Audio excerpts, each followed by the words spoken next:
السلام علیکم ورحمۃ اللہ وبرکاتہ۔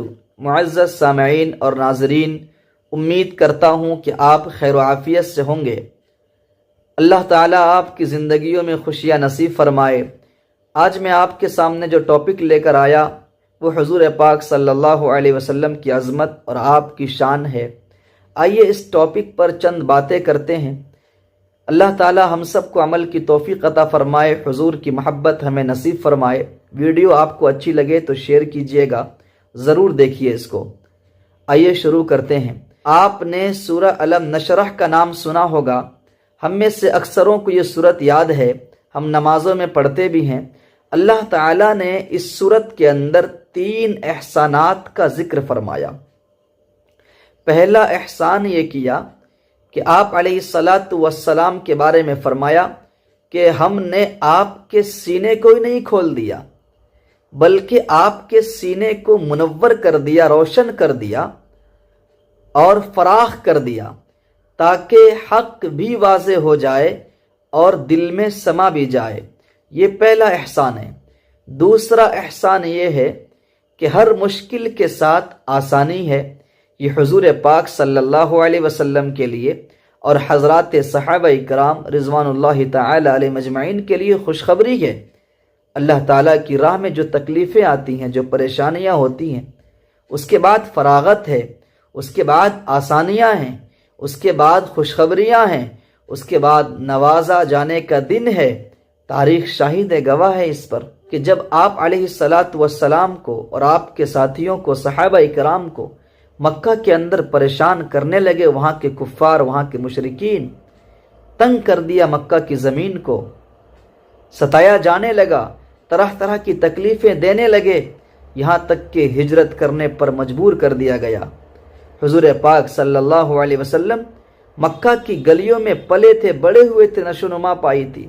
مکہ کے ایک ایک چیز سے حضور کو محبت تھی، اتنی محبت تھی کہ مکہ آپ کے سینے میں تھا۔ جب حضور پاک صلی اللہ علیہ وسلم ہجرت کے راستے پر چلے ہیں، مکہ سے آپ مدینہ کے لیے ہجرت کرنے لگے ہیں، تو آپ نے مکے کی طرف اپنی نگاہ کو اٹھا کر کے پھیرا اور کہا، اے مکہ، اگر تیرے رہنے والے نے مجھے نہ نکالا ہوتا تو میں تجھے چھوڑ کر ہرگز نہیں جاتا۔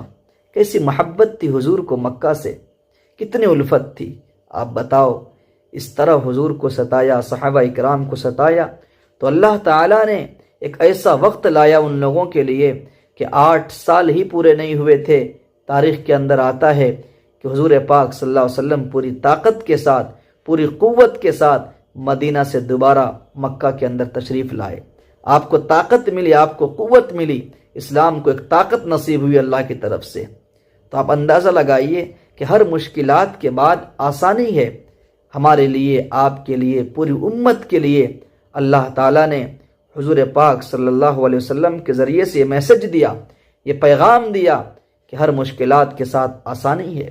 اس لیے ہمیں مشکلات سے نہیں گھبرانے چاہیے، پریشانیوں سے ہمیں نہیں گھبرانا چاہیے، ہمیں صبر کرنا چاہیے، صبر کے دامن کو ہمیں تھامے رکھنا چاہیے، صبر کے دامن کو ہمیں نہیں چھوڑنا چاہیے۔ ہاں، پریشانیوں کے لیے، مشکلات کے لیے ہمیں اسباب اختیار کرنے چاہیے۔ جو بھی راہیں ہوں، جو بھی اسباب ہو، ہم اس کو اپنائیں اور اللہ پر یقین رکھیں، اللہ پر بھروسہ رکھیں۔ انشاءاللہ مشکلات کے بعد آسانیاں آئیں گی۔ ایک دن ایسا آئے گا کہ اللہ ہمیں خوشخبریوں سے نوازے گا۔ اس لیے ہمیں گھبرانا بالکل نہیں چاہیے۔ تیسرا احسان یہ ہے، وَرَفَعْنَا لَكَ ذِكْرَكَ، اے نبی، ہم نے آپ کے ذکر کو بلند کر دیا۔ یعنی جہاں اللہ تعالیٰ نے اپنا نام ذکر کیا، اپنا نام بیان کیا، وہیں اللہ تعالیٰ نے اپنے حبیب جناب محمد الرسول اللہ صلی اللہ علیہ وسلم کا ذکر بھی کر دیا۔ آپ نے دیکھا اکثر جگہوں پر اللہ کے نام کے بعد فوراً حضور پاک صلی اللہ علیہ وسلم کا نام ہے۔ مثال کے طور پر اشہد اللہ الہ الا اللہ واشہد ان محمد الرسول اللہ۔ اذان میں آپ لے لیجئے اللہ کے بعد حضور کا نام، اقامت میں تکبیر میں آپ لے لیجئے اللہ کے بعد حضور کا نام، نماز میں آپ لے لیجئے اللہ کے بعد حضور کا نام۔ گویا جہاں اللہ تعالیٰ نے اپنا نام ذکر کیا، اکثر جگہوں پر اپنے حبیب کا نام بھی ذکر کر دیا۔ تو گویا ہم نے آپ کے ذکر کو بلند کر دیا، یہاں تک کہ اللہ تعالیٰ نے اپنی اطاعت کو منحصر کر دیا حضور پاک صلی اللہ علیہ وسلم کی اطاعت و فرما برداری میں۔ اگر ہم اللہ کی اطاعت کرنا چاہتے ہیں، اللہ سے محبت کرنا چاہتے ہیں، تو ہمیں پہلے حضور کی اطاعت کرنی ہوگی، حضور سے محبت کرنی ہوگی، تب جا کر اللہ سے محبت ہوگی۔ گویا اللہ تعالیٰ نے اپنی اطاعت کے لیے حضور کی اطاعت کا حکم دے دیا امت کو، ہم نے آپ کے ذکر کو بلند کر دیا۔ اور آپ علیہ السلام، سورہ انبیاء کی ایک آیت ہے، وَمَا أَرْسَلْنَاكَ إِلَّا رَحْمَةً لِّلْعَالَمِينَ، اے نبی ہم نے آپ کو پوری دنیا کے لیے، کائنات کے لیے، عالم کے لیے رحمت بنا کر کے بھیجا ہے۔